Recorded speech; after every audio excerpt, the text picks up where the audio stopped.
38. How to Pray. Part 10. Hallowed be thy name. May the 15th, 1956. Good morning, friends. First things must come first in any honest and ordered situation, for to give centrality or primacy to trifles means basically to trifle with life itself. When our Lord responded to the disciples' request, "Lord, teach us to pray," he gave as the first and foremost petition of his prayer, "Hallowed be thy name." In so doing, he did not require that we always begin in this identical fashion, but that in all our living as well as our praying, the hallowing of God's name have centrality. Since such importance is given to this petition, it is important for us to understand it clearly.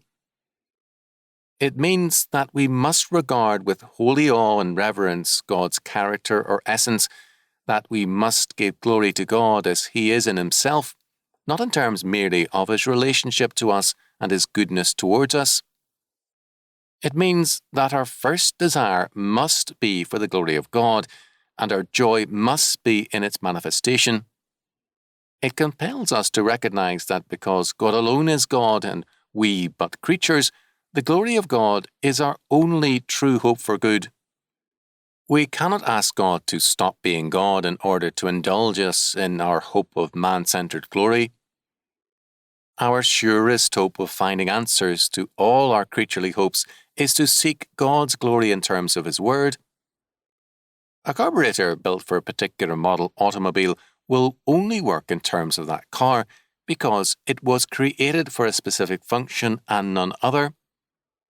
Man was created by God for a specific function in terms of His eternal purpose and glory, and for man to seek any other function than that of a creature under God is to misuse and waste his life, to render it useless and purposeless, and to deny himself the joy that comes in true calling, in fulfilling the purpose of our creation.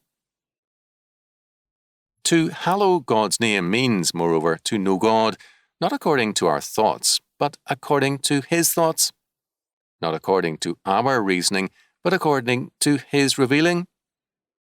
We do not hallow God's name if we undervalue the holiness of His purpose and the righteousness of His law.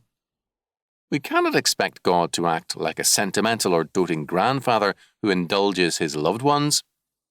To hallow His name is to see God as God and to recognize the majesty and transcendent nature of His justice and law.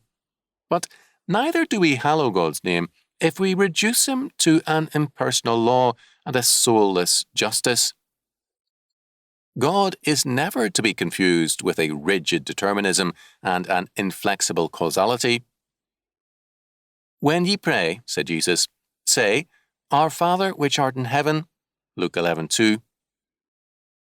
We have failed to hallow His name unless we truly and from our hearts can call Him our Father. The relationship is personal.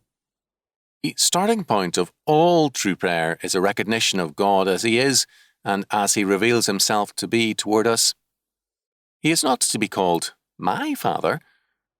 Christ alone has that singular relationship. He must be called our Father, and by that declaration we pray, not as isolated persons, but as members of a great household with relations to the whole of it. And when we declare Him to be our Father, we also declare Him to be no cold and impersonal first cause, but the great Creator, Sustainer, and Redeemer of all creation. Of a first cause we can ask nothing. Of the God and Father of our Lord Jesus Christ we can ask all things whatsoever we have need of. The God of the philosophers is the prisoner of His laws. The God of Scripture manifests fully His justice and His love in Jesus Christ, and without setting aside either His love or His justice, satisfies both, manifests Himself and redeems man.